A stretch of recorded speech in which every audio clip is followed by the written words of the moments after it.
Hello foodies, நம்ம இன்றைக்கி பார்க்க போகிறது ரொம்பவே டேஸ்டியான மசால் தோசை எப்படி செய்யுது நாங்கள் பார்க்க போகிறோம். இதுக்கு உருளைக்கிழங்க முதல்ல வேக வச்சு எடுத்துக்கோங்க. அடுத்ததாக பேன் வச்சு எண்ணெய் ஊற்றி கடலைப்பருப்பு, உளுந்தப்பருப்பு, கடுகு, சீரகம் போட்டு அது நல்லா பொரிஞ்சதுக்கப்புறமா கிரேட் பண்ணி வச்சுருக்க இஞ்சி போட்டுக்கோங்க. இஞ்சி வதங்கினதுக்கப்புறமா பச்சை மிளகாய், வெங்காயம் வதங்க தேவையான அளவு உப்பு போட்டு வெங்காயம் வதக்கிக்கோங்க. அது கூட மஞ்சள் தூள் போட்டுக்கோங்க.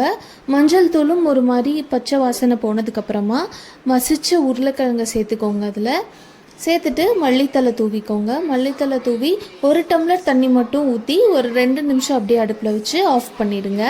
இப்போ தோசை ஊற்றி அதில் இட்லி பொடி போட்டு ஒரு பக்கமாக வேக வச்சுக்கோங்க.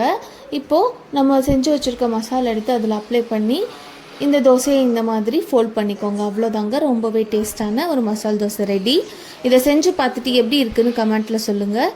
இதே மாதிரி இன்ட்ரெஸ்டிங் அண்ட் எக்ஸைட்டிங்கான வீடியோஸ்க்கு நம்ம சேனலை சப்ஸ்கிரைப் பண்ணுங்கள், ஃபாலோ பண்ணுங்கள். தேங்க்யூ.